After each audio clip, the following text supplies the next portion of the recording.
Guru Vishnu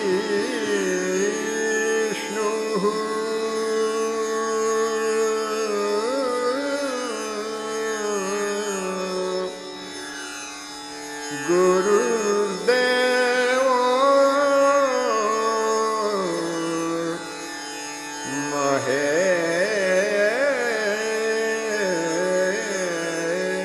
Maheshwara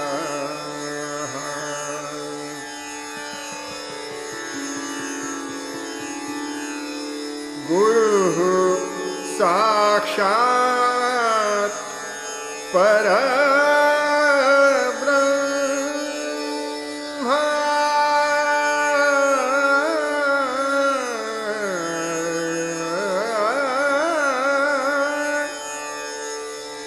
Guru Sakshat Parabrahma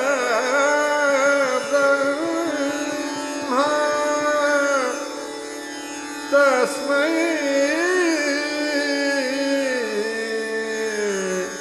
Shri Gurave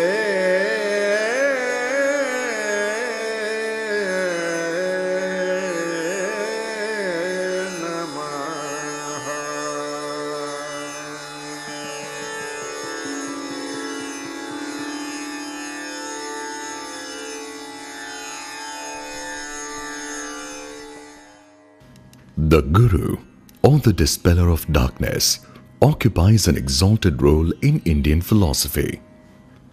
A Guru awakens, a Guru enlightens, a Guru guides. A Guru touches the lives of his disciples and shows them the right path. The chemical engineering profession and teaching in India has been uniquely blessed by the benevolent touch of an illustrious Guru, Professor N.R. Kamath. Born on September 8, 1914, Narayan Rangappa Kamath hailed from Mulki, a small town on the banks of the river Shambhavi, near Mangalore, in South Kannada district of Karnataka state. A young Narayan completed his early education in Mulki and his SSLC from Government College, Mangalore, in 1930 with high credits.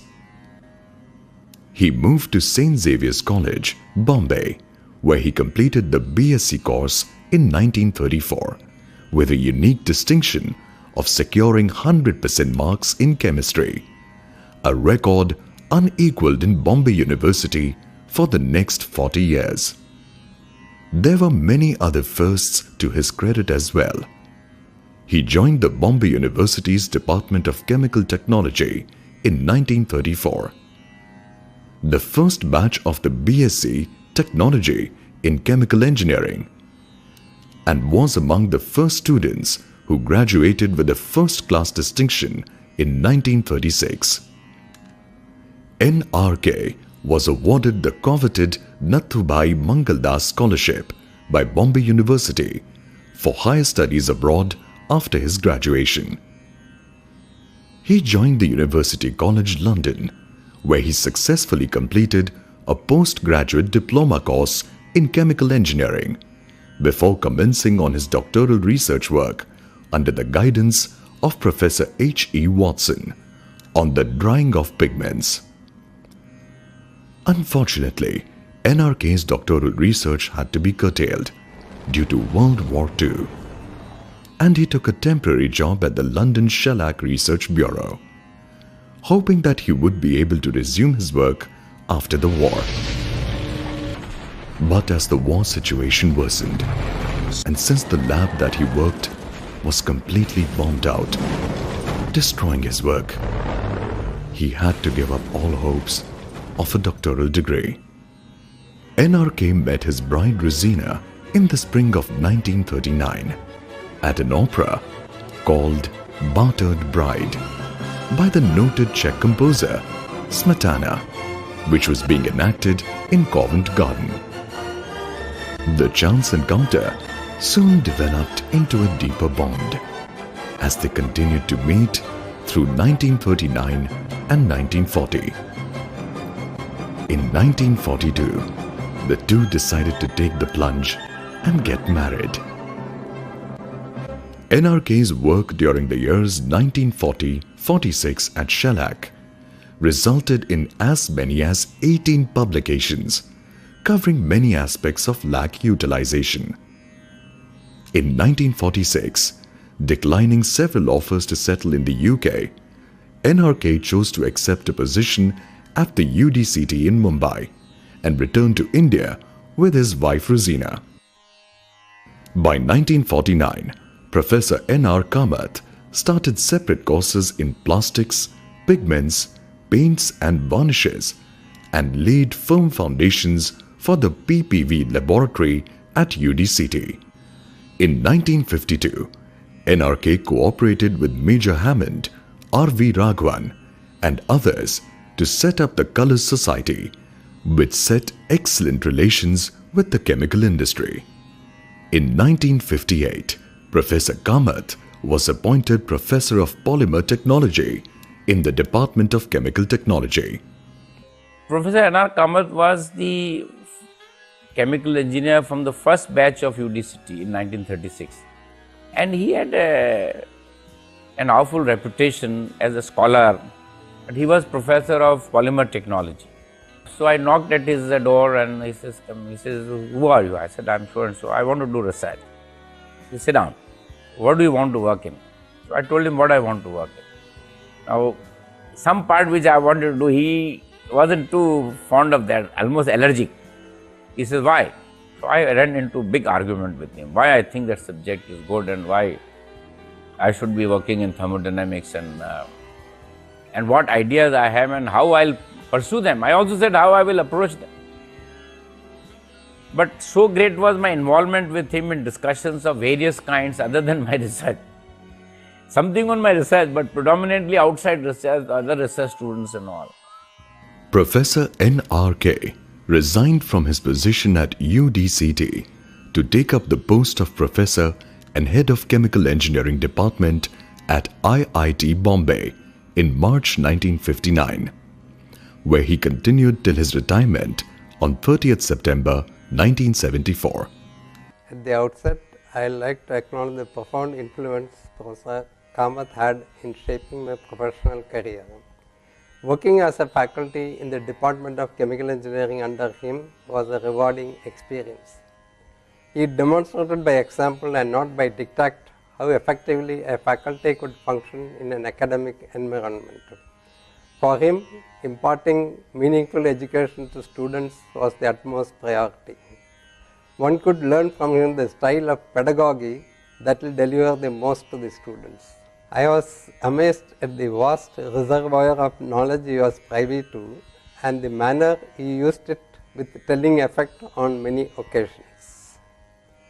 As I reflect back, I found that there are many dimensions to his multifaceted personality. I have often found that his designing mind could reveal to me wider and deeper insights into problems than what I have ever imagined. As an administrator, he looked at organizational hierarchy as a mere administrative convenience and treated rules of governance as guidelines to be followed in spirit. As a result, he treated all subjects under the hierarchy with a sense of fair play and impartiality, thereby emerging as a champion of the underdog. What is most remarkable about him was that he maintained his personal standards of punctuality and self-discipline throughout his illustrious career in the institute.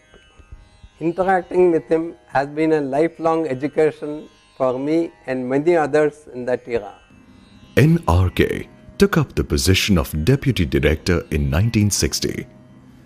As the Deputy Director of the Institute in the early formative years, Professor Kamath held the center stage and undertook the yeoman task of setting the framework and processes to streamline the running of academic programs. He was credited for drafting the Institute's earliest academic offerings and considered the father of all academic things, who strode the institute corridors with the rules of his tongue. When JEE was initiated in 1963, it was Professor Kamath who undertook the responsibility of conducting the examination. Professor Kamath is a many-splendored personality. He has varied interests. People may know that he is a professor of chemical technology, but his interests are so wide that people may be surprised to know that he was interested in liberal arts. Just to give an example, he was interested in painting, art.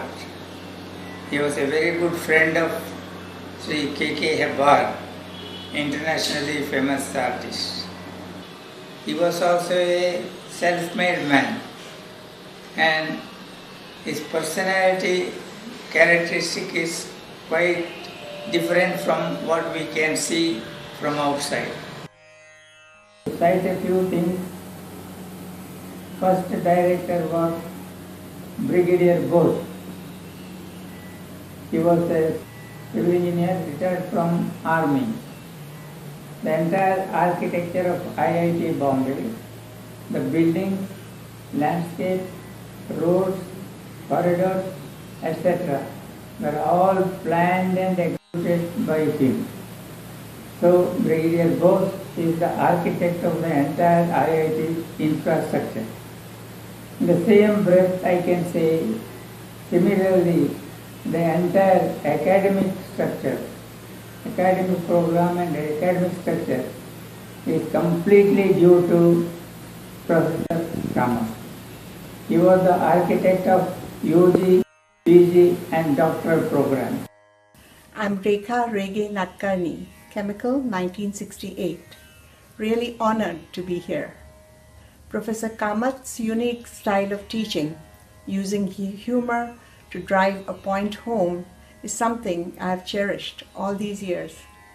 He was sensitive to the fact that I was the only young woman in the department at the time. I appreciated his support through his reassuring look whenever I was in a tough spot. I admired Mrs. Kamath as well for her caring and unassuming ways. Aside from his intellect, his knowledge, experience, and field of influence, I am awed and humbled by Professor Kamath's strength of character. I wish to provide insight seldom known about my Professor N.R. Kamath. In my opinion, I consider him to be a philanthropist, as he donated Rs 1 lakh in 1974 to his school at a time when such a gesture was rare and unexpected. Somehow he came to know that Canara High School, Mangalore had no funds to pay salaries to the teachers. This happened soon after his superannuation from IIT Bombay, and this amount in those days I consider to be worth nearly 1 crore today. NRK's donation 40 years ago was a rare gesture, and the headmaster of the school was shocked to receive such a large sum, as never in the history of the school had anyone ever donated such a huge amount, and especially from a teacher. My admiration for this wonderful professor is immense, and his legacy should be taken forward, especially by hundreds of his students who had benefited from his guidance and integrity. On this occasion of his centenary, I offer my heartfelt tribute to this gentleman and the commitment he gave to the cause of education and building a better world for us. Professor N.R. Kamath was an outstanding teacher and technologist who had a profound influence on his students. He was a dynamic teacher in class, with his favorite subjects being polymer chemistry and material science. He kept his students enthralled with his high-speed reeling of facts, figures, and his witty comments. Professor Kamath his forte had been polymer chemistry, polymer morphology, production of polymers, their applications, and he was absolutely completely drenched into this field ever since he did his PhD work in England. His class used to be a thrill to attend. He would rattle off several names of polymers, their polymerization process sequences, whether they were straight chain polymers, ring polymers, and polymers of all kinds. He introduced the idea to the class of how bonding of monomers into polymers could be sort of custom made in what we call now designer polymers, to introduce the type of strength that was needed, the type of tensile strength that was needed. Throughout the lecture, he used to simply start from one end of the blackboard and go on scribbling away all the various process schemes and the polymers and their names and their sequences of reactions and so on, until the blackboard completely filled up. He didn't very often erase the blackboard, and so at the end of the class, the blackboard used to look completely cluttered with formulae and names of polymers and their reaction sequences and so on and so forth. It was a thrill to watch. His lectures were always sprinkled with humor, wit and wisdom, particularly humor concerning the contemporary politics of the day. So it was always an hour that we looked forward to attending about 2 or 3 times a week. And throughout the class lecture, his total mastery and brilliance as a polymer technologist completely overwhelmed everyone in the class. It was in 1955 when I returned from Gujarat after completing my BSc. I got an admission into BSc Tech course into Technology of Plastics. At that time, I came in contact with Professor N.R. Kamath. Subsequently, he also gave me a lot of help and enrolled me as a MSc Tech student as well. After completion of my thesis, he even recommended me to Chika Limited, and I got my first job there. When Professor Kamath turned 60, all the past students decided to celebrate it in a unique manner. We all contributed individually the amount which should be minimum 60,000 collectively. We collected even more. And we had a very nice function. At the function, we presented a check of rupees 60,000 to him. This was a unique event in the history of UDCT at that point of time. The amount further generated by publication of souvenir was converted into a trust for education and related activities.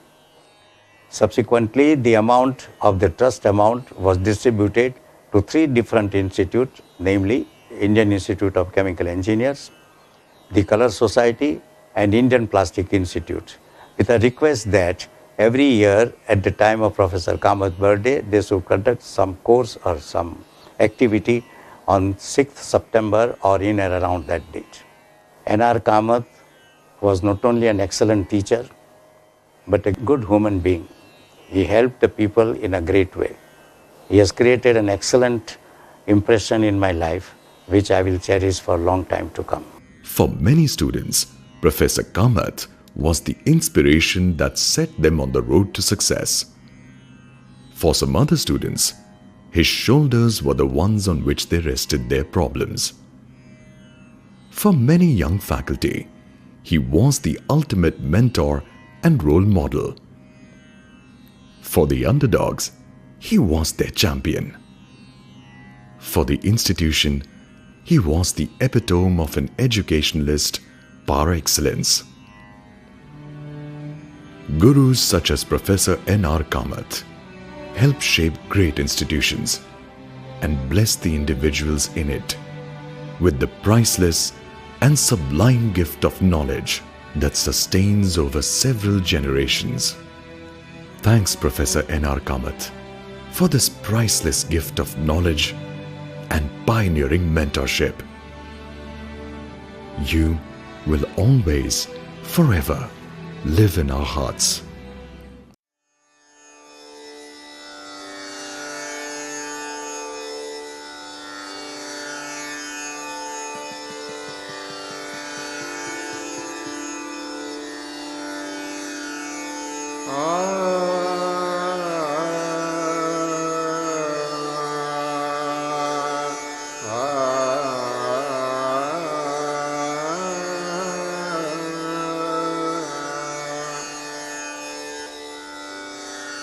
न चोरहार्यं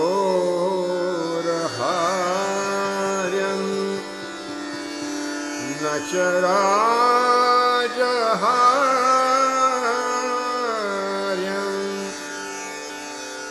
न भ्रातृभाजं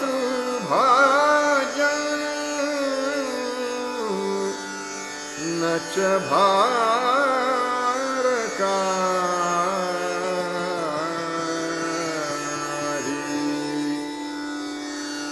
व्यये कृते वर्धत एव नित्यम् विद्याधनं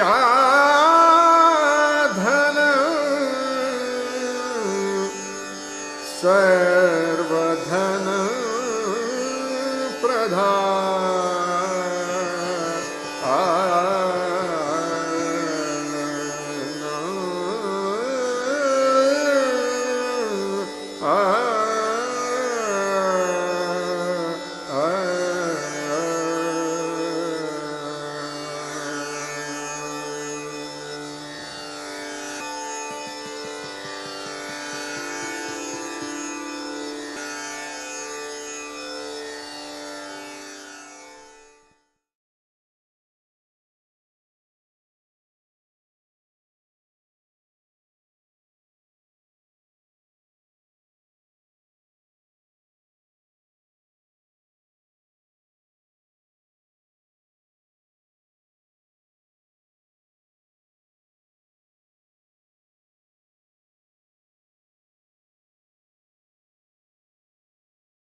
साक्षात् परब्रह्म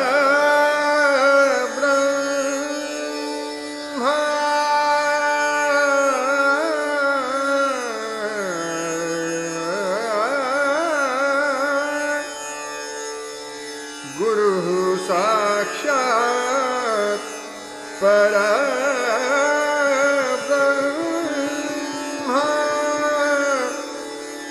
तस्मै Shri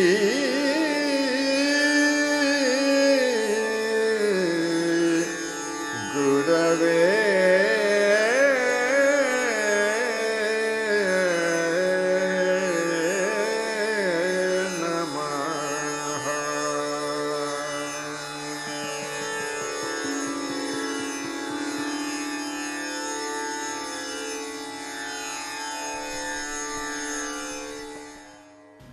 The Guru, or the Dispeller of Darkness, occupies an exalted role in Indian philosophy.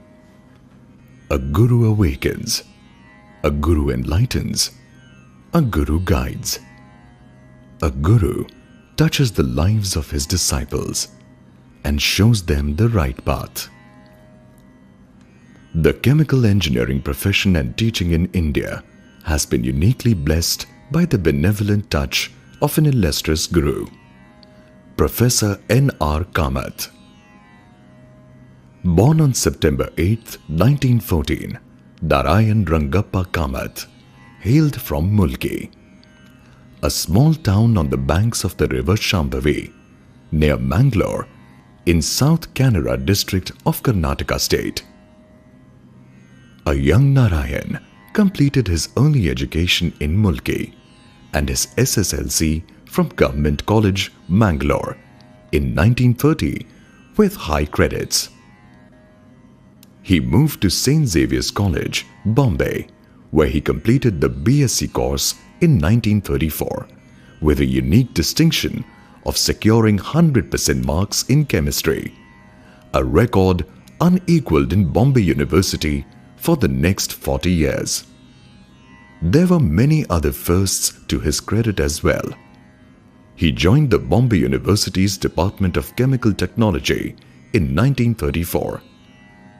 The first batch of the BSc Technology in Chemical Engineering, and was among the first students who graduated with a first-class distinction in 1936. NRK was awarded the coveted Nathubai Mangaldas Scholarship by Bombay University for higher studies abroad after his graduation. He joined the University College London, where he successfully completed a postgraduate diploma course in chemical engineering before commencing on his doctoral research work under the guidance of Professor H.E. Watson on the drying of pigments. Unfortunately, NRK's doctoral research had to be curtailed due to World War II, and he took a temporary job at the London Shellac Research Bureau, hoping that he would be able to resume his work after the war. But as the war situation worsened, and since the lab that he worked was completely bombed out, destroying his work, he had to give up all hopes of a doctoral degree. NRK met his bride Rosina in the spring of 1939 at an opera called Battered Bride by the noted Czech composer Smetana, which was being enacted in Covent Garden. The chance encounter soon developed into a deeper bond as they continued to meet through 1939 and 1940. In 1942, the two decided to take the plunge and get married.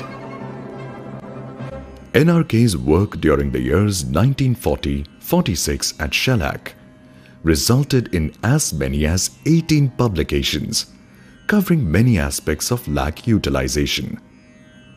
In 1946, declining several offers to settle in the UK, NRK chose to accept a position at the UDCT in Mumbai and returned to India with his wife Rosina. By 1949, Professor N.R. Kamath. Good evening all. You all are welcome to late Professor N.R. Kamath Memorial Lecture. First of all, I request Dr. Girish Nagarkar, President of Color Society, Professor P.A. Mahanwar and Shri Shivaji Durgavale ji to escort speaker on dais.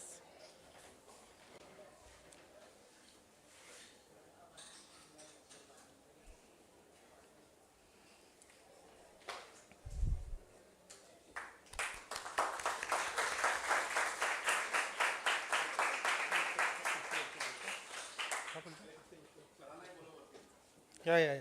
So, request to Dr. Girish to welcome today's speaker, Shri Manu Ahuja.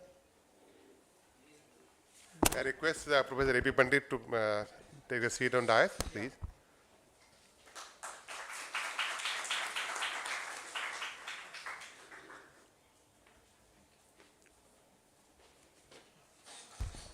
So I request Dr. Girish to welcome today's speaker Shri Manu Ahuja, CEO and Director of Jubilant Agri and Consumer Products Limited, with a bouquet of flower.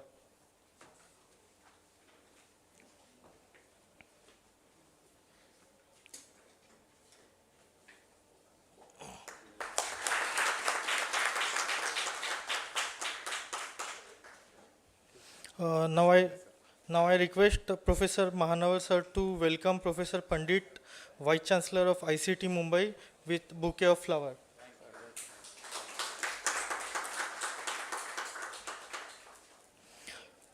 Now I requested Dr. Girish Nagarkar, Color Society President, to present welcome address.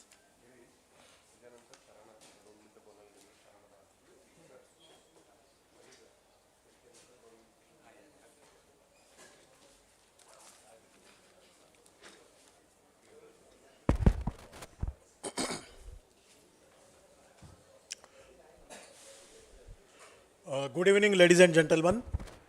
I welcome you wholeheartedly to this event. We are here today to commemorate our beloved late Professor N.R. Kamath, who was an academic leader, historian of technology, and founder of the Color Society. He was very fondly called as NRK, and he was born on September 8, 1914. He was student of first batch of BSc Tech in 1934. He did research in UK during the World War II and came to India in 1946. Then he joined UDCT as a faculty. There he founded the Department of Paints, Pigments and Varnishes, what's called as PPV, and he served as the head of PPV. Professor Kamath taught several chemical engineering courses and developed and taught a course on economics of chemical industry. So you can imagine the foresight he had during those days. We salute him for his contributions to the academia and the industry. In his remembrance, every year we invite eminent speakers on this day for the memorial lecture. And today we are very fortunate to have Mr. Manu Ahuja, CEO and Director, Jubilant Agri and Consumer Products Limited, as today's speaker. I warmly welcome Mr. Ahuja.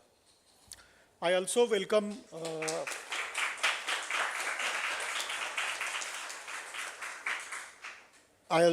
Professor Pandit. My warm welcome to all the past presidents of Color Society, Dr. Saman, Dr. Tipanna,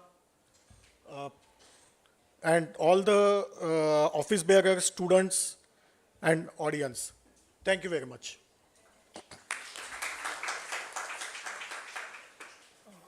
Now I request Professor Pandit to give a speech.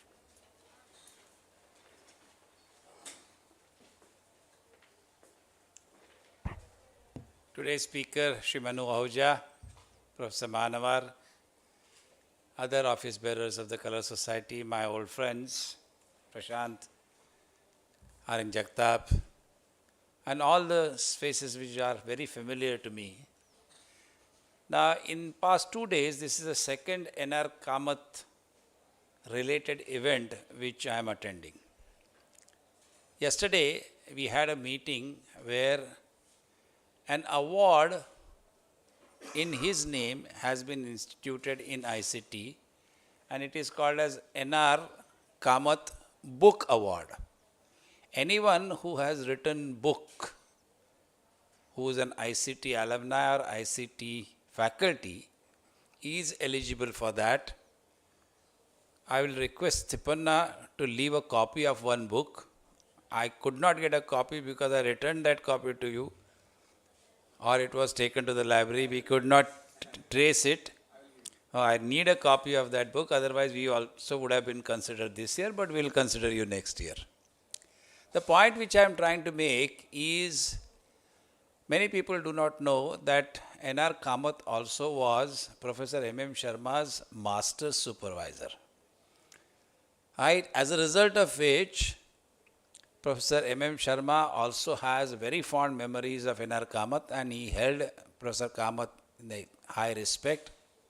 And some of his batchmates and classmates came together to institute this particular award. Now, this award was started after the death of N.R. Kamath's wife, Rosanna Kamath, through an endowment which was supplemented by many. But this Color Society organized N.R. Kamath Memorial Lecture has always been a calendar event in ICT's calendar which people look forward to. Because every year we have a person with eminence because of the involvement of Professor N.R. Kamath in multiple areas of chemical sciences.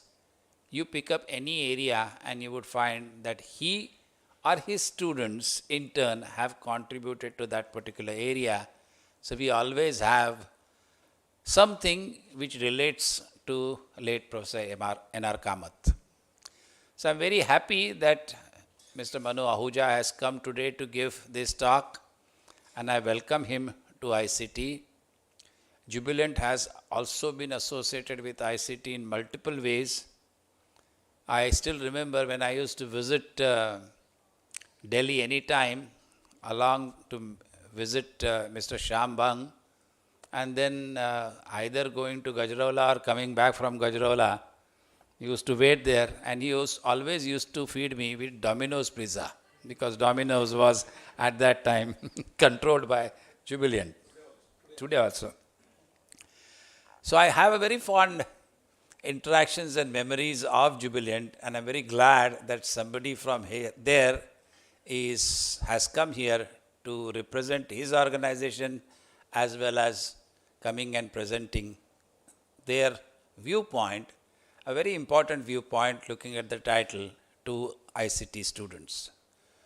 So I would like to welcome you all as ICT Vice Chancellor to this Professor N.R. Kamath Memorial Lecture, and I'm sure you will all enjoy this and go back enriched with some additional knowledge information, as was pointed out by Mr. Nagarkar, where whether it is economics, whether it is science, whether it is technology, N.R. Kamath's contribution cannot be ignored. So let us all enjoy the talk and learn more, because that is what UDCT stroke ICT is all known about. Learn, learn and practice. Thank you very much.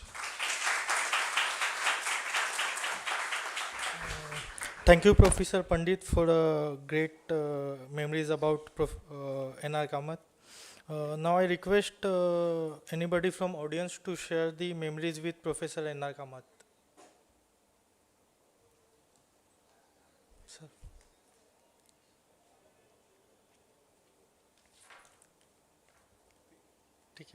Okay. So now I request Professor Mahanwar to announce the names of 3 toppers of diploma in pen technology and diploma in ink technology.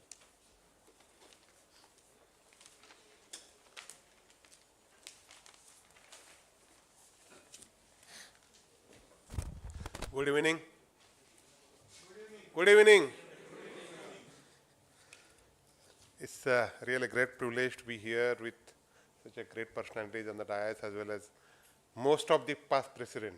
I think Deshmukh sir is there, Prashant is there, Narkhade is there, Dr. Tippanna, then Hulalkar. So many past presidents, and this is a tradition of the Color Society. For any of the Color Society program, many past presidents scheduled that they will attend the program. And one of the presidents who never missed the N.R. Kamath Memorial Lecture is Dr. Samant. He never missed a single N.R. Kamath Memorial Lecture by now.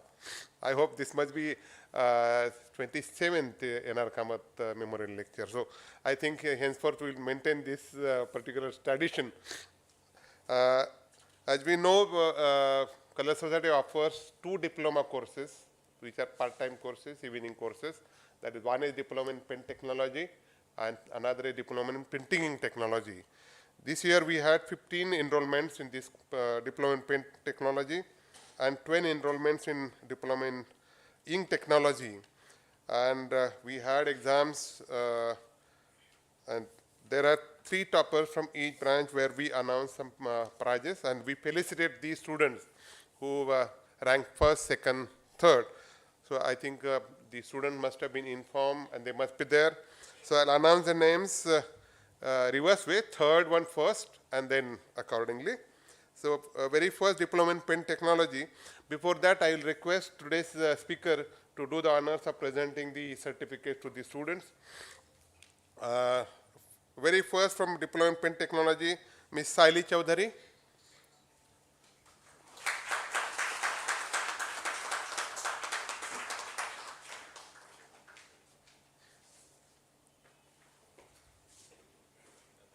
Dutta काढून दे. Second, Mr. Bhavesh Chandrakant Tambe. Certificate काढून दे.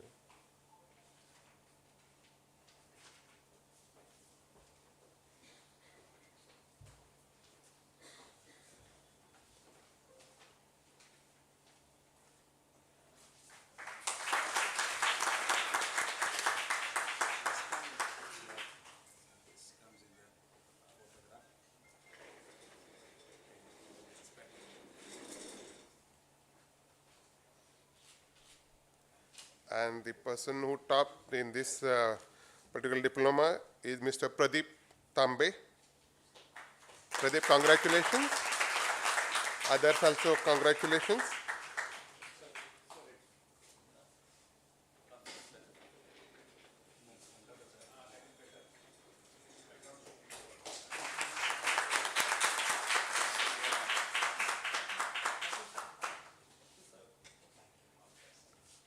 The next is diploma in ink technology.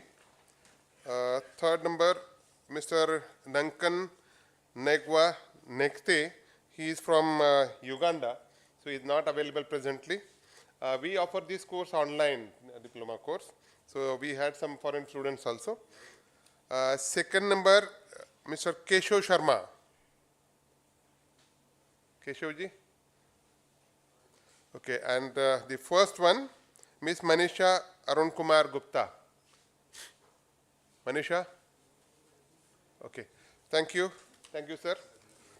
And congratulations once again, all the winners. Thank you. And now may I request Sanket Rotekor.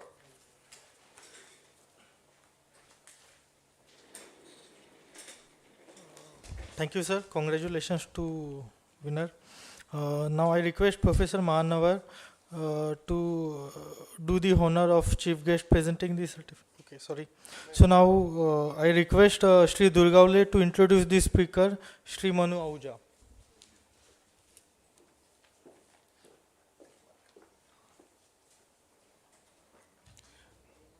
Good evening, everyone. Today it is my great pleasure to introduce today's speaker, Mr. Manu Ahuja. Shri Manu Ahuja ji is the CEO and whole-time director of Jubilant Agri and Consumer Products Limited. He has been with Jubilant for the last 5 years. JSCPL is a part of the Jubilant Bhartiya Group, a global conglomerate with a strong presence in diverse sectors like consumer and agri, products and performance polymers. Shri Manu Ahuja ji joined the Jubilant from Asa Abloy Asia Pacific, the world's largest supplier of lock and security solution, where he served as the president for India and Southeast Asia for more than 7 years and oversaw the operation in 18 countries. In his previous assignment, he has worked with Compaq, Whirlpool, AkzoNobel, and Madura Coats. He holds an MBA in Marketing and Finance from Excel RI Jamshedpur and a bachelor degree in Electronics Engineer from Thapar Institute of Engineering, Patiala. So today he will speak on the most important topic, what makes a successful business. So please welcome Shri Ahuja ji.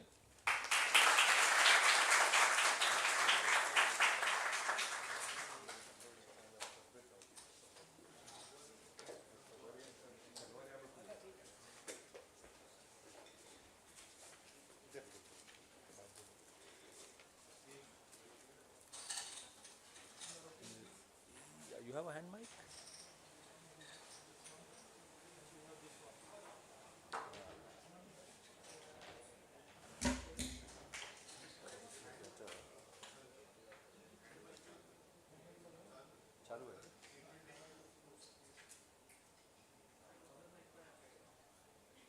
Hello.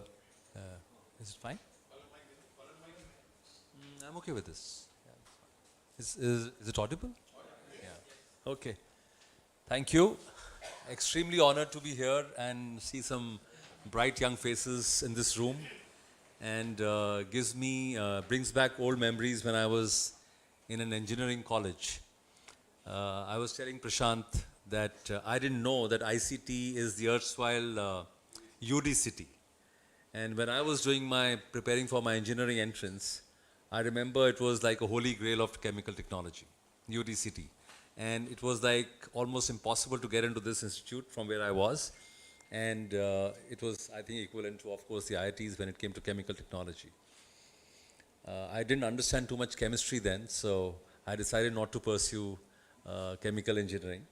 Not that I didn't understand anything about electronics also, but still. It sounded nice to be an electronics engineer, so I went for that. So I think UD-City had, it was the holy grail in the sense that it was extremely aspirational to get here.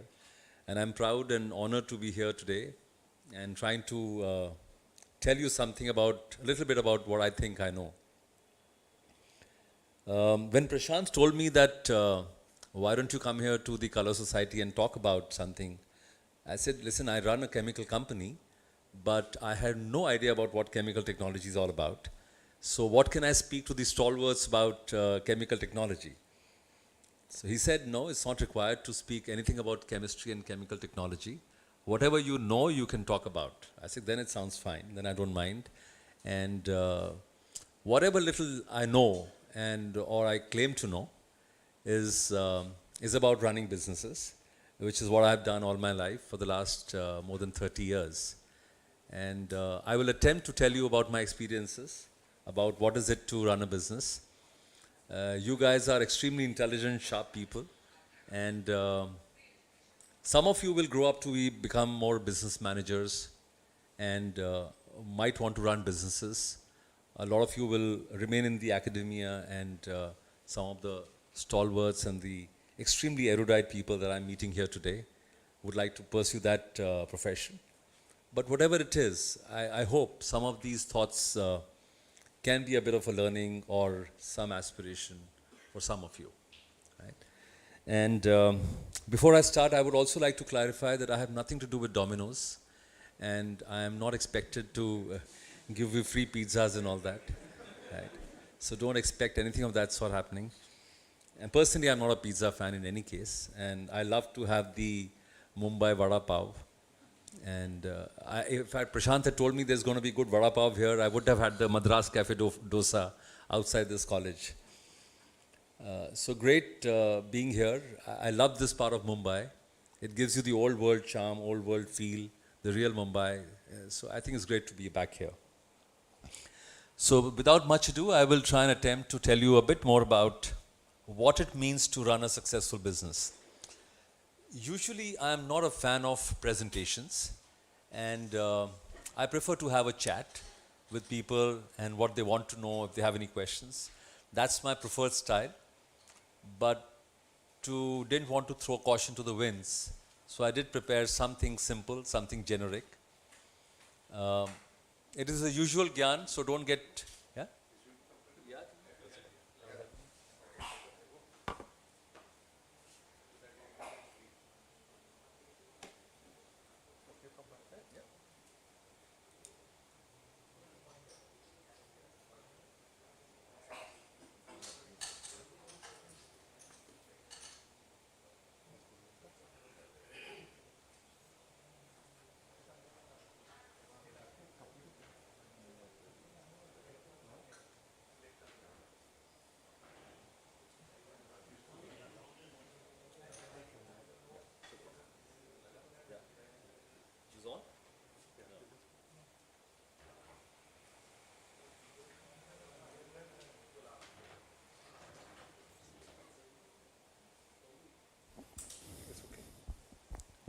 Hello, is it better?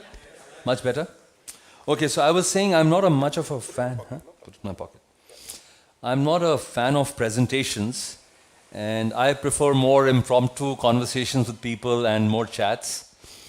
So I would prefer if anybody has any questions, anything they want to ask, I'm happy to talk more about it. But as I said, I didn't want to throw caution to the winds, and still prepared something so that I have some anchor to talk about.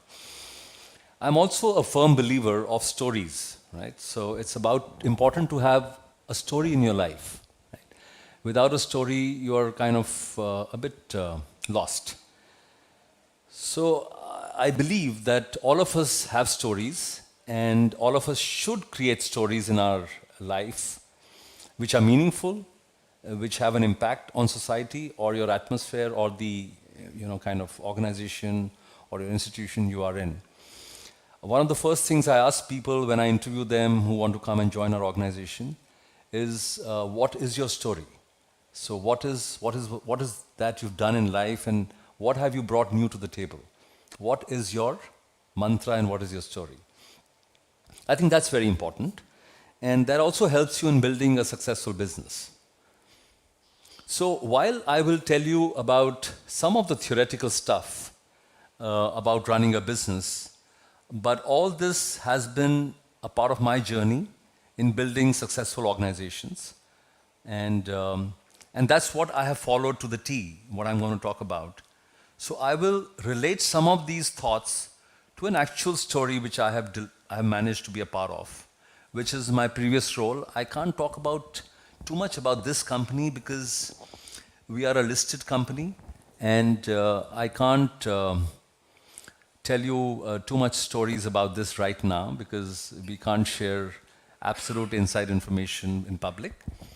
But I will definitely tell you more about my previous job, which was a Swedish company where I was the head of the India and Southeast Asia region. I was based in Singapore, and I oversaw 18 countries.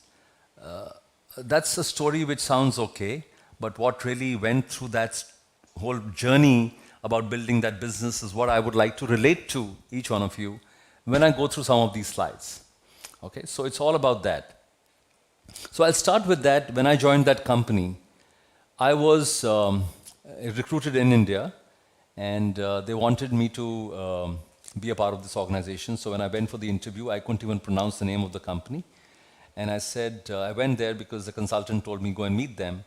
And when I said, okay, I'll go and ask them what this company is all about, I realized that I was going to be the first employee in India, or a manner of speaking, to join the company. So there was virtually zero business, right? So I asked myself, why should I join a company where I can be the first employee and there's no sales? Any problem? Okay. I think what it's... Huh? On the other side. No wonder. Yeah, much better. Yeah. Yeah, perfect. Yeah. All right. So what?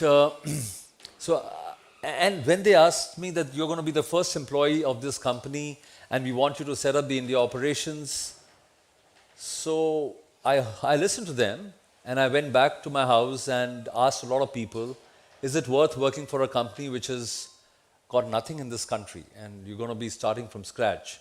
And I was very well set in a paint company in India. I was doing a good job in ICI Paints, which was a Dulux brand, if some of you know, have heard of that. So I asked myself, why should I go there and work? And everybody I spoke to told me, you must be out of your mind to go and work for them. You have a good business going, everything is fine. Why would you want to work for a company which might be world leaders, but you're almost nothing in this country and also in the region? Very, very small sales. And that's the fundamental question I asked myself. Do I have the ability to build a successful business? So far, I have worked in companies which had a business. I made them better, hopefully, right? But do I have the ability to create a business from scratch? And will that help me build a better story for myself and for the organization? And the answers to both were yes.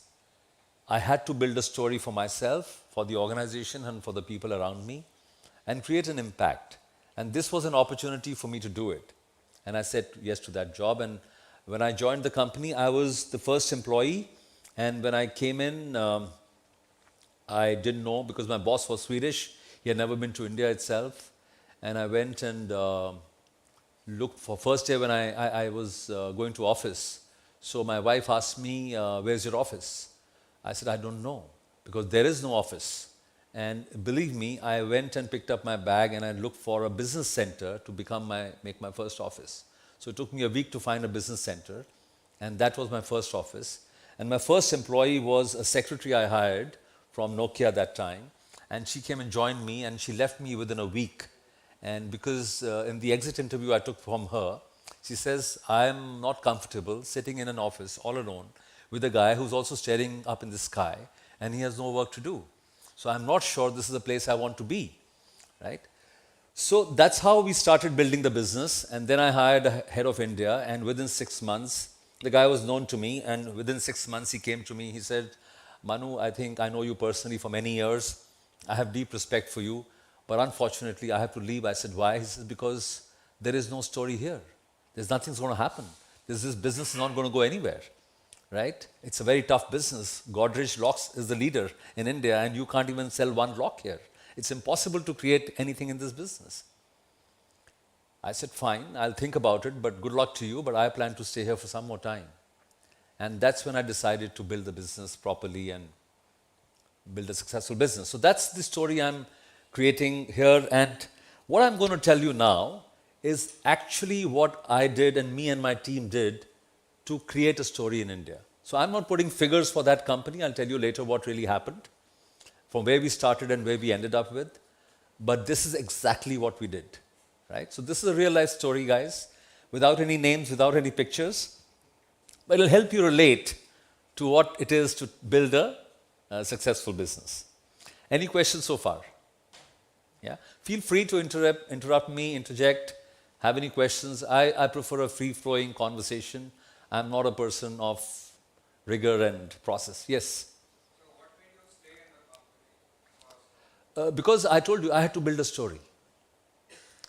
So if I didn't build it, I had to give it a shot. And you have to give it your best before you give up.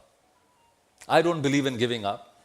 So I tell my team, it's best to die in the field than to sit in an office and think that you can't succeed and die there. So that's what I did. I said, no, I'm going to create a story for myself. I was dead certain. And there's an opportunity in everything, I feel. Yes? Yes. The reason for your changing the job, was it to come out of the comfort zone? Absolutely. Absolutely. Because I had achieved something and I had created a story there, which is a different point. And we had taken share from the market leader. I won't name the company, the market leader paint company. I don't like to take names, as I said. But we had taken significant market share from them in my previous role in ICI Paints. And we had created a story there as well. So I was getting into my comfort zone. And I wanted to see whether I can really create something from nothing. Absolutely zero. So earlier you have a brand, you have a story, you have a product range, you have R&D, you have innovation. So you build on that, right? But when you have nothing, what do you do? So that's a bit challenging, right? So that's how we did it. All right, so I think the first thing, yes?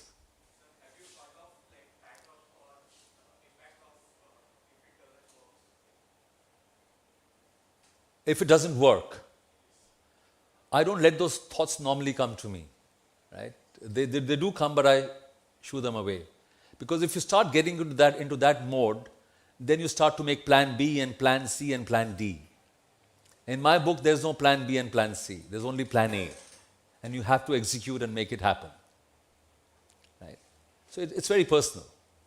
A lot of people will tell you have a plan B and a plan C and a plan D. Right? If the plan A doesn't work after trying everything, and you go through the rigor of saying that you've ticked every box and still doesn't work, then you create a plan B.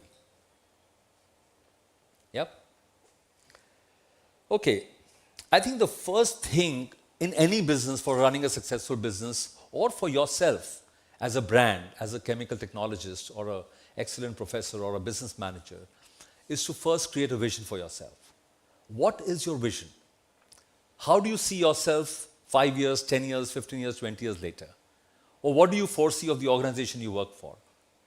I think creating a vision, a compelling vision, is the starting point for creating a successful business, or a successful person, or a successful empire, anything.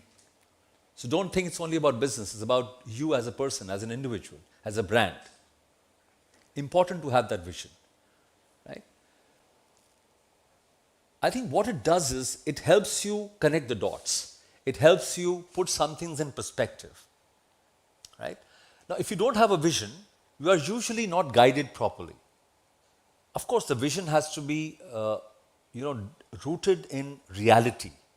Right? If you're somebody here sitting in this room and you have a vision to become the best ad marketer in the world after doing this, maybe it's not a vision which is absolutely appropriate. Nothing is impossible, but you can't have visions which are not rooted in reality. You need to have a vision because that guides you for the future. It inspires commitment, it inspires decision making, it inspires you to drive something in a different way, right? So, I mean, a lot of this is jargon, what is written here, but what I would like to just you to embrace this thought that it's important to have a vision here, right?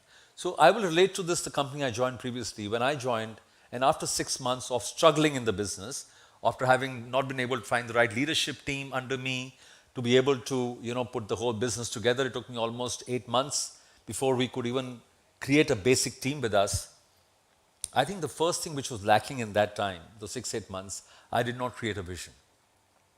Because if you don't have a vision, how do you sell the story to somebody else, right? So what I did personally, I sat down, looked at the entire market and said, this is where we are. This is the entire market. This is the battlefield. These are our competitors.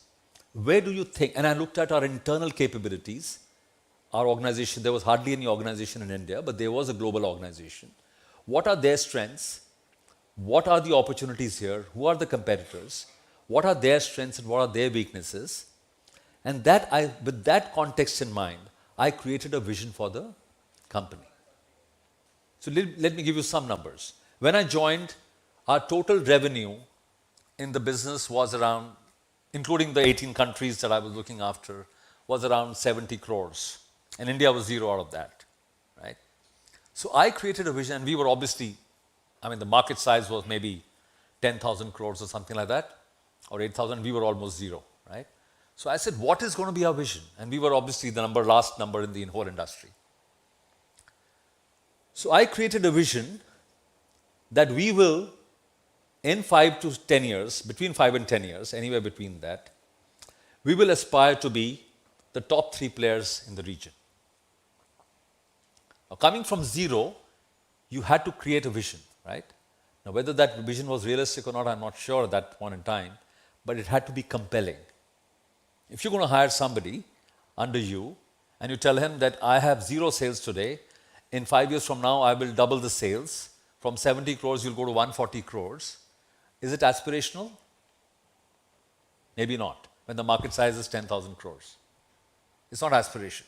So it's not a compelling vision.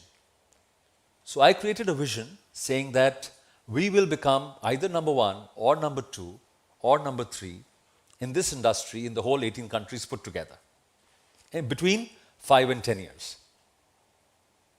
So then it started making sense with people because it's not you can become a market leader overnight.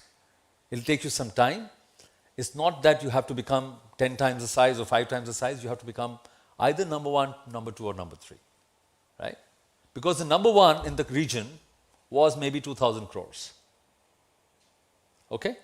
So anyway, so that's how we set the vision.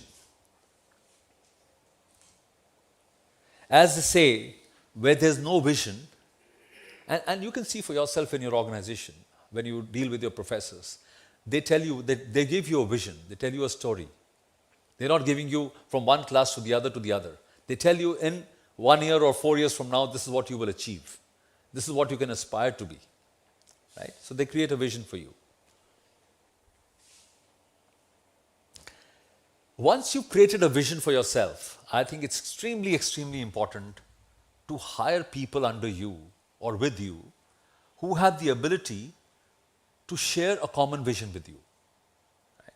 People who can relate to your vision, people who understand you, and people who have the same aspiration like you have. If you're going to have a vision of becoming the number 1 or number 2 or number 3 in the region after 5 to 7 years, and somebody who comes with a cynicism saying that, listen, I want to work for your company, but I'm not sure you will succeed. Would you want to hire him? Highly unlikely. Because when that person whom I knew, who got into the job because he knew me, and he came back to me and said after 6 months, listen Manu, I don't think this is a place which is ever going to make it. I realized immediately that this is a guy who doesn't relate to my vision. So hence, it was better to let him go than to keep him and try and convince him to be a part of the vision. So getting the right leadership team, the leaders under you, because you can't reach out to everywhere, right? You have to create a team which succeeds with you and who make magic happen. So it's important to get that kind of leadership team which aligns to your vision in a complete sense. So what we did in that organization, after having lost that guy, then I started about putting that whole vision together in a proper way, and started looking at people and telling them a story on how this was possible, how we could achieve the vision, how is it aspirational, and it gives them goosebumps to make that vision into reality.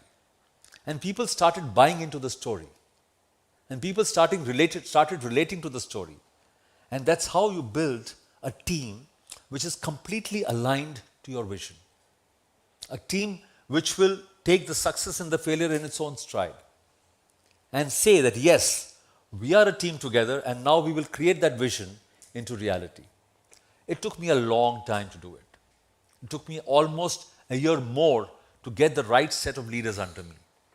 Even after 1 year, all the people were not perfect. You had to go through a churn. And that churn continued till the last day I was in the organization, but by and large, you get it right after a year and a half or so. But till the time you're there with a vision and a proper leadership team, you cannot even start. You can't start. So to give you a sense, I was in that organization for 7 years. From the time I joined in January 2011, by the time I got my basic leadership team in place, who was committed to the same vision as mine and aligned to it, it took me till the end of December 2013. So it took me almost 2 years to get that organization, the leadership together. Business had started, but not in the right way, in the way it could be scaled up. Right? So that's the second mantra of building a successful business. What it means is, it fosters a unity, and I've talked about this, it fosters unity and strategic direction. It inspires confidence in the teams under them, because they are the ones who have to lead the teams under you, right? Because you cannot be leading everybody in the organization. The leadership team has to be the anchor. They have to speak your language. They have to also, they have to kind of challenge you all the time. They have to revise the vision, but they are fundamentally aligned with you in every aspect, right? And this is really the key to sustained excellence in the organization. Leadership is the capacity to, and really well said here, is the one which translates the vision into reality. Okay, so what do? You have created a damn good vision. You've created a good leadership team. Now what do? Right? I think what then you need to put together is how will you make that vision into reality? What it really means is, what is your strategy to make that vision happen? Strategy is great. It's a great sounding word, but what strategy really means is what you do and where you do and why you do. Right? That really is simple in meaning of strategy. Strategy can be for passing an exam, to going to the next level, or crossing the street, going to a nearby park, or to building a business. It's all basically about strategy. How will you do it? Where will you do it? And why will you do it? These are the fundamental questions about building a strategy. And these three questions really encompass almost everything in this world, for that particular business, for your particular situation, wherever you are in. What it really means then is, when you answer these questions, what, where, and why, what it really means is, how are you building a differentiated strategy versus some of your peers, some of your competitors, and who else is there in the whole organization, in the whole ecosystem. So creating a differentiated strategy is extremely important for your success. Let's say if you are a student and all of you are, I don't know which year you guys are in, but if you're final year students, you're all aspiring to be getting into some jobs or some next level of education. There are hundreds of you competing for the same job. But you have to differentiate yourself to a potential employer by having a differentiated vision and a strategy for yourself. You cannot go and tell the employer that I have passed out from ICT and I have done my chemical engineering, hire me. They won't, and you know it. But if you tell them that I have mastered the art in this way, in a certain way, and I have the ability to create unique solutions to various situations, then the guy sits up and listens to you. Yes, here's a person who is differentiated, and I want to hire him. The same is truth about the business. You have a product range, you have a business, but what is so unique about that business? So creating a differentiated strategy helps you building a successful business.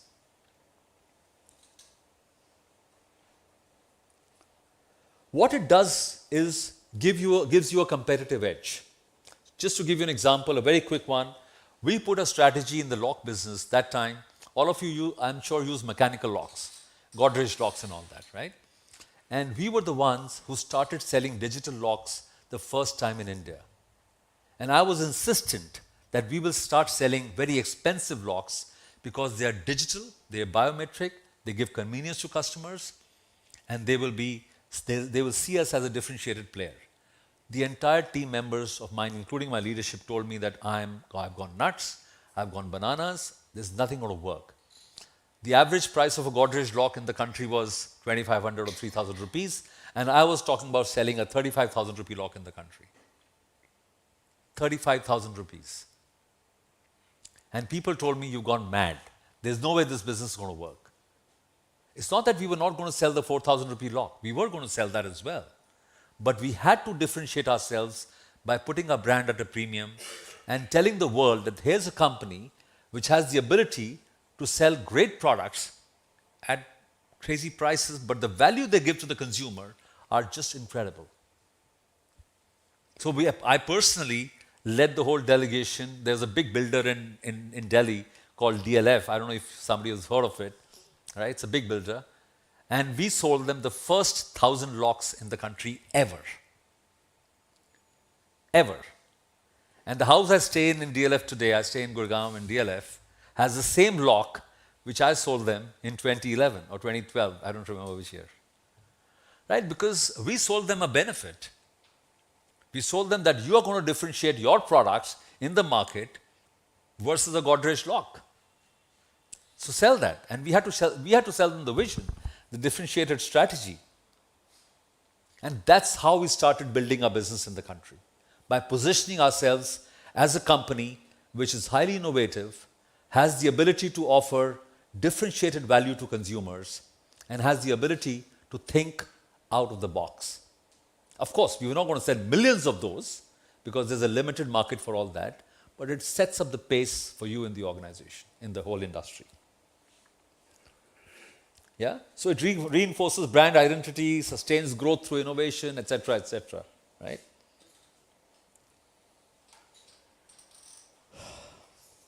These are some great examples. A simple commodity like salt, they created an innovation just through packaging. And that's how they started to sell the product. FedEx slogan was, wherever you want to deliver, we deliver it overnight. And it just took the world by storm. Same products, but they differentiated it. They created a differentiated strategy, an innovative strategy. And that's how you know where FedEx is today in the world. They're the world leaders. But it's all about thinking very, very differently. Okay, you created a vision. You created a great leadership team. You created a strategy, hopefully which is compelling and differentiated. Is that enough? No. That's just the beginning. What is most important after that is to define the culture of the organization, because now is the time You created a strategy, you have a leadership team, now you have to start scaling up. You have to build a culture. And culture is a very vague term. Cultures, I'll give you examples of culture. If the lecture starts at 6:30 here in the hall, all the participants, all the audience comes and sits here at 6:25. There's another hall I go to, another chemical technology institution. The lecture supposed to start at 6:30, and people are grudgingly coming along. Somebody comes at 6:30, somebody 6:25, and people are coming in until 7 p.m. Which is a better culture? Obviously, the first one. So you build the culture from day one of you starting the organization. What you build today will last for a long, long time. If you build the culture which is not strong and focused and relevant to your business, it's going to bite you forever, because it's easy to change your vision, easy to change your strategy, not so easy to change your leadership team, but still can be done. The most difficult thing in an organization to change, the most, and ask me, I've done it many times, is to change the culture of an organization. So wherever you are in your business, in your personal agenda, wherever you are, make sure you set the culture right. Culture defines the future. You might have a great vision, a great differentiated strategy, and a great leadership team, very capable leadership team, but if they are steeped in a poor culture or an inefficient culture, you will find it very difficult to scale up. Extremely difficult. These are some of the examples of great culture. Thousands of books are written into it, thousands of books on culture. But I can tell you, culture is nothing but walking the talk. If you believe in coming on time, you have to be the first one in that meeting.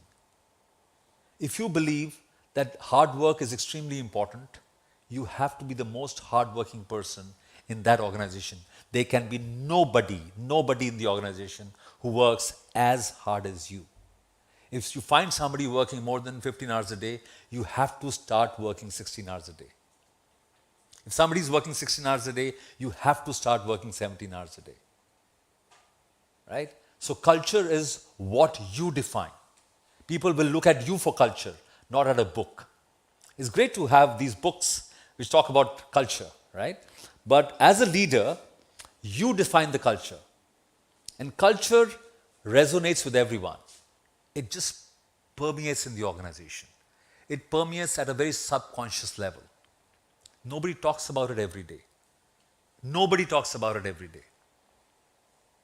But people see around what's happening. Who's coming at what time? That guy is not performing well, but how did my boss react to him? He grew by 10%, I grew by 20%. At the end of the year, he got a 7% increment and I got a 9% increment. Is it better to grow by 20% or 10%? What's the answer? 10%. The difference in increment is only 2%. Why should I put that extra effort in the organization to give that extra growth when I'm just going to get 2% more? That's culture. Right?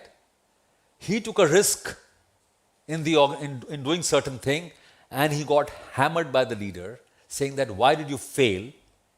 You're creating a culture of fear. That is good not to take risks. There are no books written on culture like that, because culture is what you walk the talk. Right? And it's not only true for organizations, it's about true how you behave at home. Most of you don't have children, right? But when you have them, set that culture. They will watch you. Right? So I think, as they say, culture eats strategy for breakfast. You know what it means? Does everybody understand that? No? Okay. What it means is, we feel that strategy is very important, right? But what it means is, culture is far more important than strategy.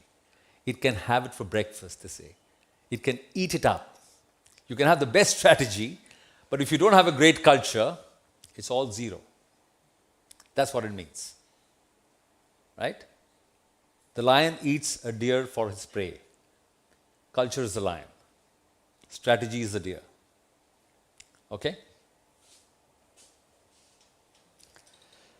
Okay, this is part of what I just said, differentiated strategy, right? But I will emphasize the word innovation here. And you guys are experts in innovation. And okay, so I wouldn't say all of you are experts, but being chemical engineers and the brightest one in the country, what are you expected to do? To make the same compound or to create differentiated compounds? Differentiated compounds. Same compound, so yeah, anybody can make, right? So I was just talking to Dr. Girish, Dr. Girish. I was just having a very quick word with him here, and he told me, I run a polymer, I make specialty polymers. Well, that's a very cliched term. The world and their uncle in India make specialty polymers. So what's so great about, I asked Girish, what's so great about your specialty polymers? And we were having just a 2-minute conversation. I met him for the first time.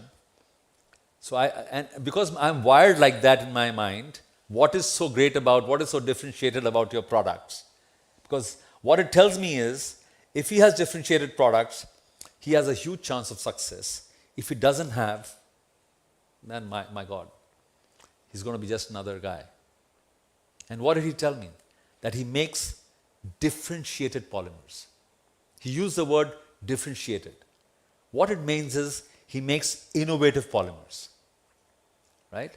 And that's when I felt that here's a guy who we could go to and work with him to make products for ourselves, to make differentiated final products.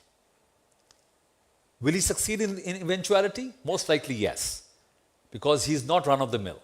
He's innovating. And it's all, at the end of the day, about innovation. The world's best companies are the ones who continuously innovate. Continuously innovate. Right? And many, many examples. In my previous organization, as I'm talking about, we had a metric every quarter we had to monitor and present it to the global CEO. What is the percentage of your sales coming from innovative products? And we might be meeting our numbers, but if your percentage of innovation products are not up to the mark, we would be hammered. And we would be asked, what are you doing to improve your innovation? And one of the metrics I was measured on every time, how many R&D engineers do you have in your company? If you have less engineers, less than the financial accountants or the clerks in the organization, then you have a problem. But that is a starting point. And Prashant is our head of R&D in our current organization, and I tell him all the time, you have to get more people. But that's the starting point. More R&D engineers will mean more innovation, more work, because they can't be sitting idle. They have to innovate. Right? I feel this organization, organizations like these, are what this country needs. Unfortunately, a lot of you and us go abroad, but that's a different matter. But this is what the organization and the countries need to drive innovation, which is why US is still succeeding. US has no manufacturing, but it has innovation. Right? China is not that successful. It has scale, but it has less innovation. The countries and the businesses and the individuals who will succeed more are the ones who will innovate a lot. It boosts competitive edge, inspires creativity, and enables long-term success. And I think this is my favorite subject, and me and my Prashant, I spend 3 full days every month reviewing our innovation pipeline on every product, on every segment.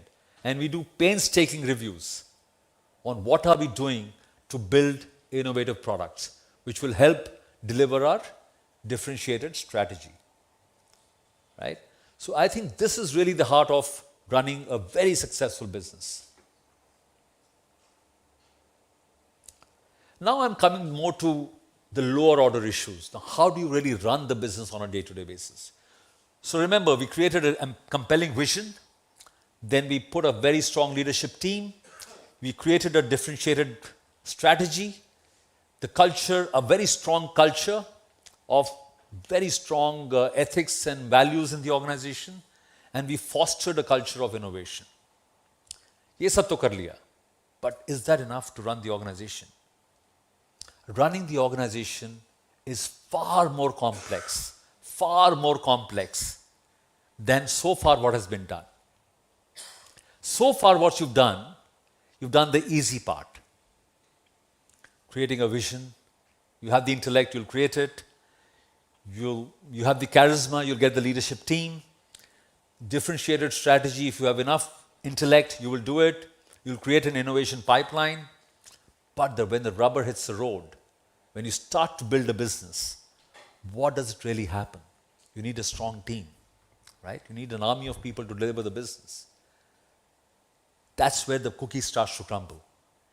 That's when the problems start to come. People issues. Getting them, motivating them, letting them work. Why will anybody work for you all the time? One of the critical success factors I've realized over time, many years, it took me a hard way to do it, is to create a culture of empowerment. What does empowerment mean? Empowerment means finding a good leader, the best guy who's aligned to your strategy and vision, and then letting him free. Because he's intelligent enough to deliver the goods. But if you micromanage him every day, why did this not happen? Why did that not happen? I'm going to review this, I'm going to do that, and I will keep every control under me. He will feel suffocated. He has to feel empowered. It's like you as a student, if your professor is asking you 100 questions every day, आपने ये किया कि नहीं किया, ये किया कि नहीं किया, तो you will feel, let him then do it, right? What am I here for? Let me do my own job. All of us need that freedom to operate, that empowerment. Same as business leaders need that more than anybody else. So find good leaders, but empower them. If you get great leaders and you don't empower them, I can tell you it's a recipe for disaster. So my mantra always has been to have great leaders under me and then let them deliver the goods. Right, Prashant? So I tell Prashant, it's your job to run the R&D center for the company. You can do what you want. These are the broad guidelines. Now go and do it the way you want. How many times do we review you, Prashant, every day? I don't give him a call, not even once in a month. He's my direct reporter. I mean, he's much senior to me in many ways, in intellect and creativity and innovation. I have deep respect for him. But officially, I'm a supervisor. But I don't think I ever call him. Because he's empowered to deliver the goods. And that's when he will feel motivated to drive performance. And the same mantra, you do it with your key leaders, your key people. Right? It boosts team engagement, encourages innovation, brings more accountability. Right? So these are some of the important things we need to deliver in a business.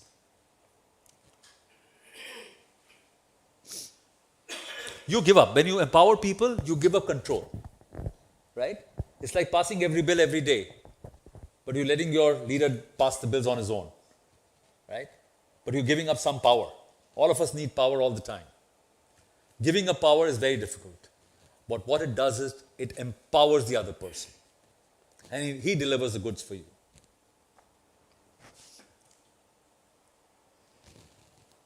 While you empower people, but you cannot be away from the business, because ultimately it's your accountability. You have to deliver the goods as the final leader of the company. How do you do that? You empower people, you let them make their own decisions, but you do have a strong review mechanism, which is at regular intervals, but not every day, not every minute. So you review the important metrics, you have a balanced scorecard approach, you look at the key metrics every day or every month or every quarter, but you review it so that you know what's happening in the organization. And if something is falling, you know where the cracks are. And then you go and fix the cracks faster than you can imagine. If you don't review it, and if you only empower people, then when things are going wrong, you don't know what's happening. And once the shit hits the ceiling, it's too late. And then you go around scrambling for fixing things. By that time, competition has taken away your market share, some product has failed, some distributor has gone away to competition, some employee has resigned, some big product has been leaked, and you lose business. So it's important to have a great vision, a great leadership team, a differentiated strategy, a strong culture, a very strong culture of innovation, right, with an empowered team. But that empowered team should also be reviewed with a very strong process so that nothing falls between the cracks. Right? So I'm not going to repeat this. This is what I just spoke about.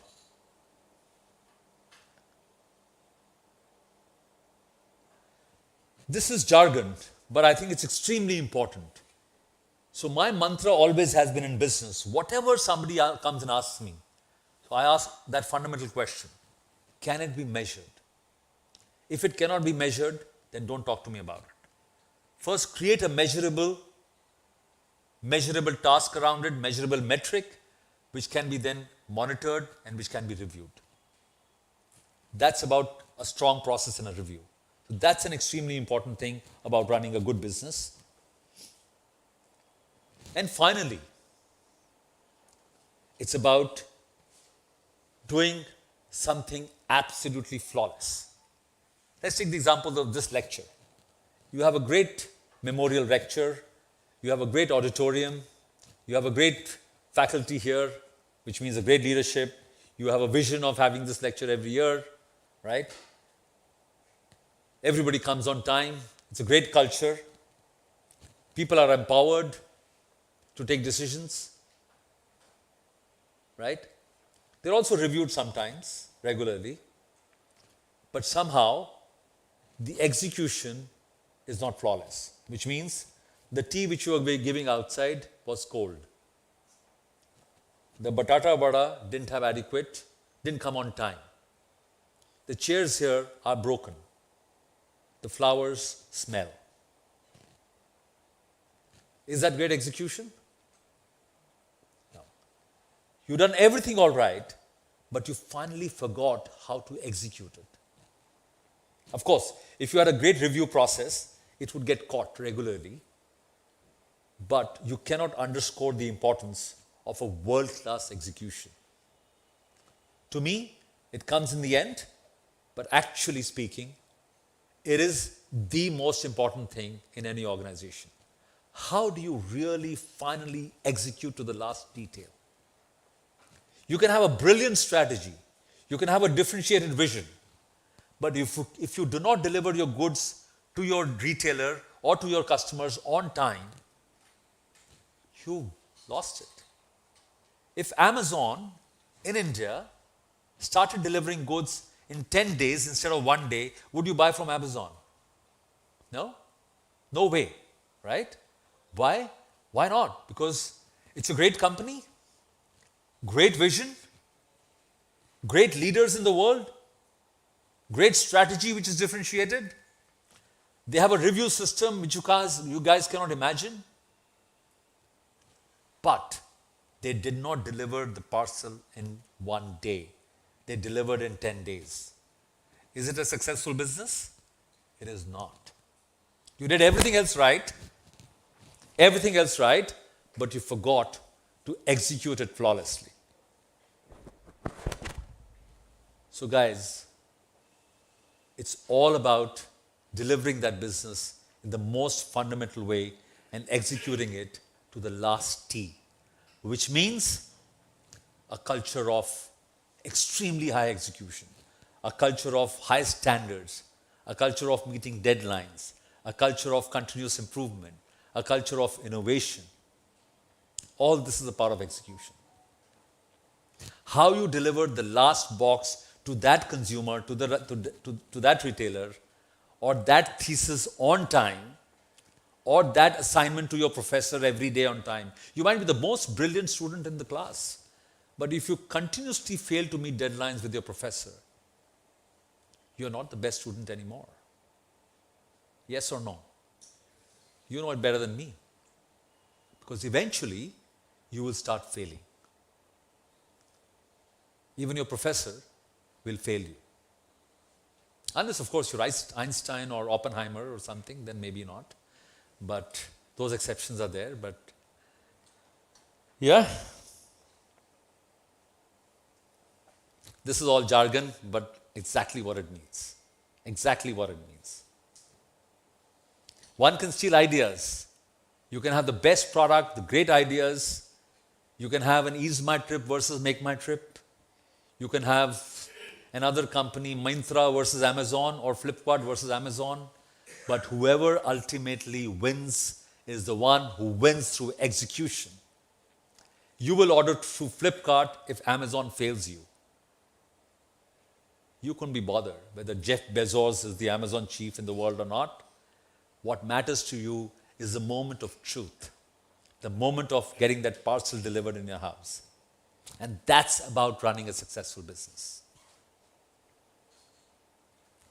Yep. So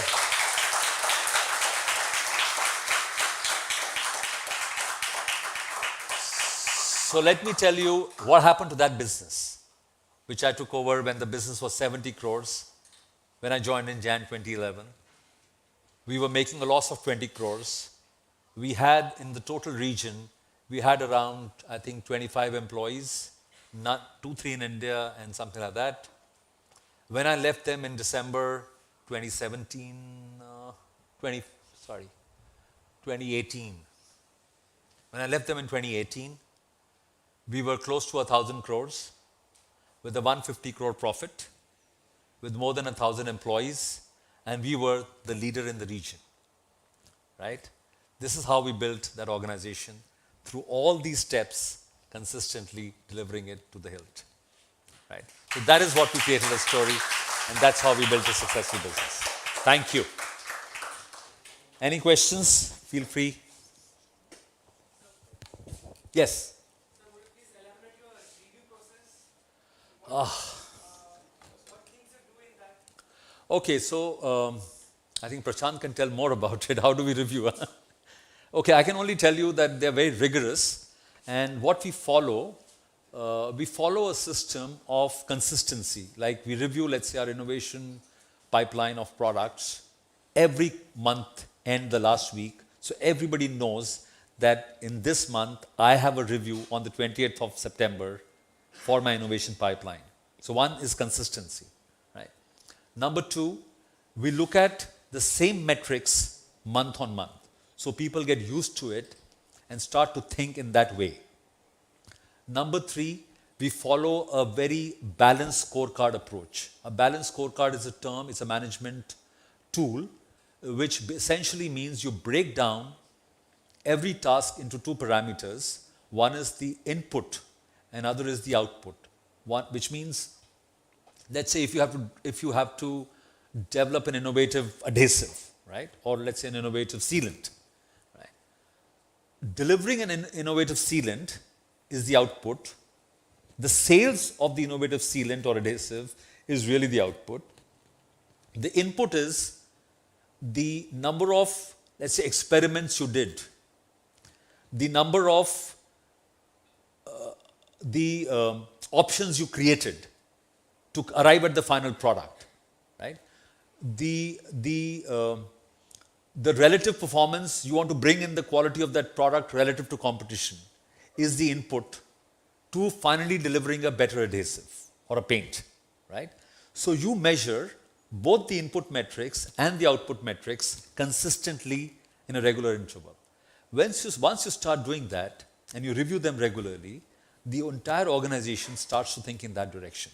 And they're aligned to deliver the goods in a certain way. And that review rigorously drives that whole process and execution. Yep. So why not you don't let them to discover like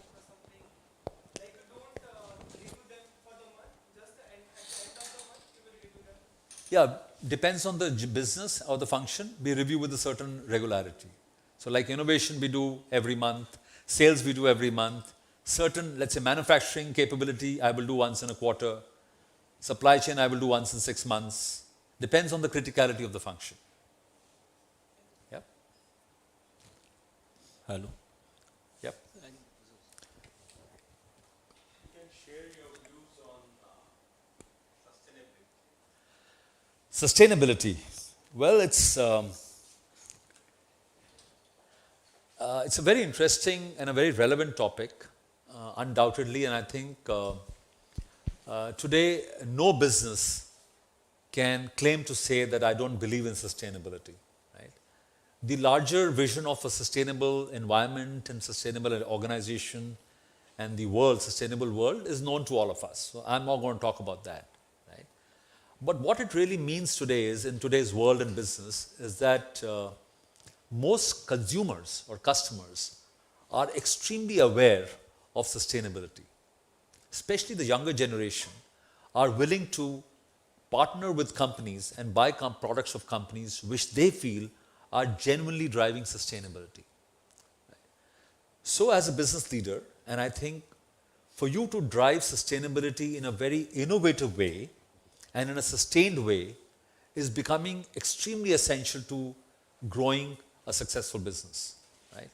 To me, it's not a differentiating factor anymore. That's why I don't pick it up. I don't believe in it.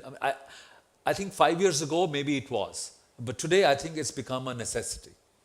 If you're not building a sustainable organization, you are going to be conspicuous by the absence of it, and you're bound to fail. Right? So the sustainability whole thing is gaining huge momentum.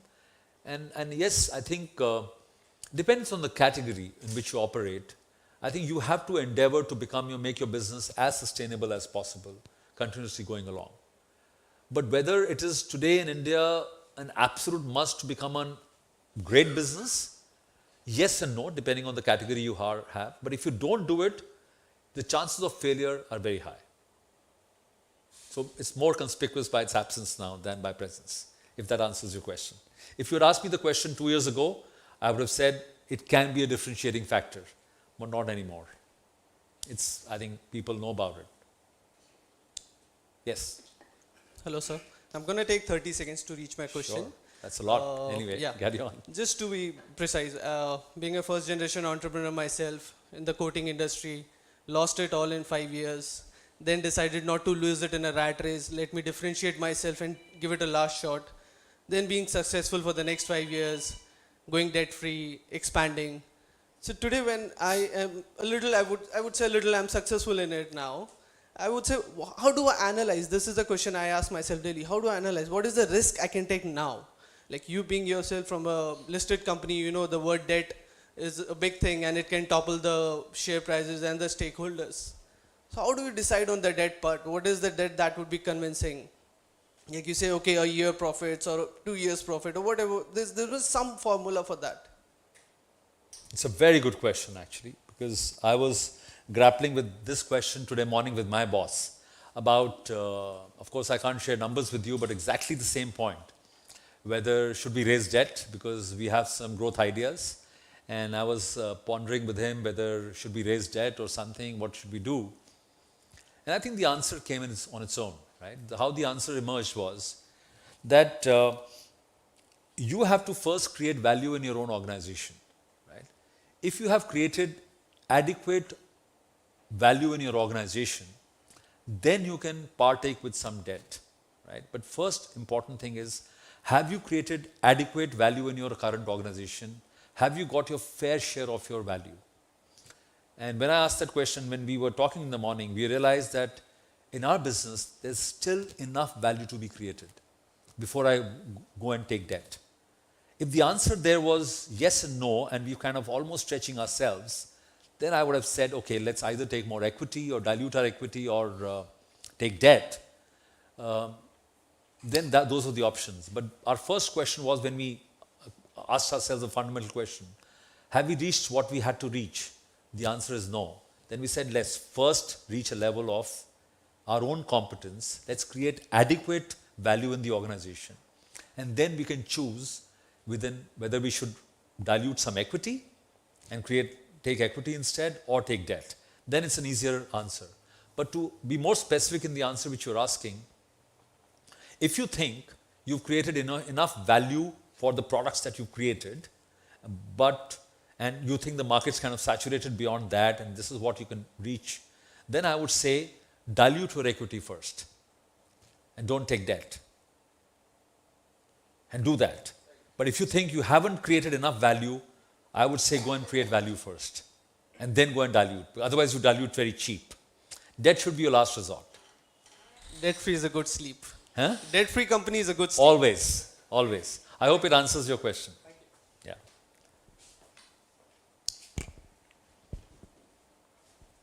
All right. Thank you very much.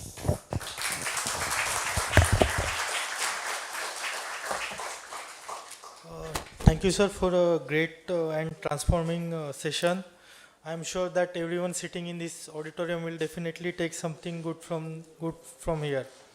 So now I request Prakash Mahanwar sir Professor Prakash Mahanwar sir for the vote of thanks.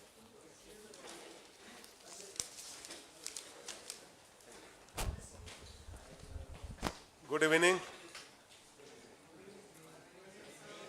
Should be always fresh. Good evening, ladies and gentlemen. It's really a great pleasure to present vote of thanks when such a kind of great lecture you have gone through. And it was really eye-opener, idea creator. And I think a big applause goes to Mr. Ahuja. Please.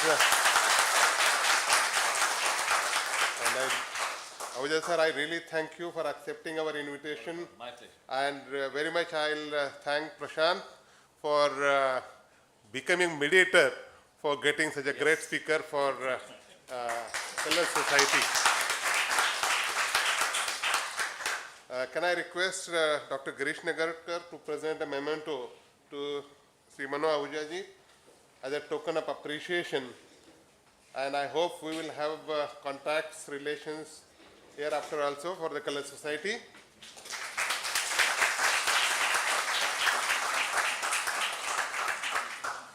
Thank you once again, Ahuja ji. Now, I would like to thank Professor A.B. Pandit, Vice Chancellor, Institute of Chemical Technology, for allowing us to hold the lecture in these premises and gracing the occasion even in very short time. Yesterday only I spoke to him and still he sorted that he will be present for this lecture. And he also, like Prashant, he never misses the opportunity to attend this NR Kamath Memorial Lecture. So I thank personally as well as on behalf of Color Society to Professor A.P. Pandit. And last but not the least, you all of you, generally, I should not say this, but let me be very open. For lectures, such kind of lectures nowadays, you will have to catch hold of people. Sometimes if you are giving the high tea, then somebody has to stand on the other side to push everybody inside the hall. But today it doesn't happen because the topic itself drag you inside the hall. And that's something great. So I thank all of you and I hope we'll have such kind of delicious lectures hereafter through our Color Society and we'll enjoy all of us many more evenings. Thank you very much. Thank you once again. Thank you.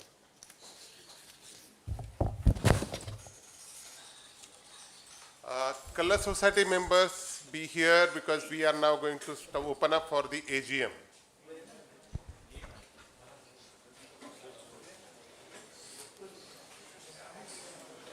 Datta. Photo gather.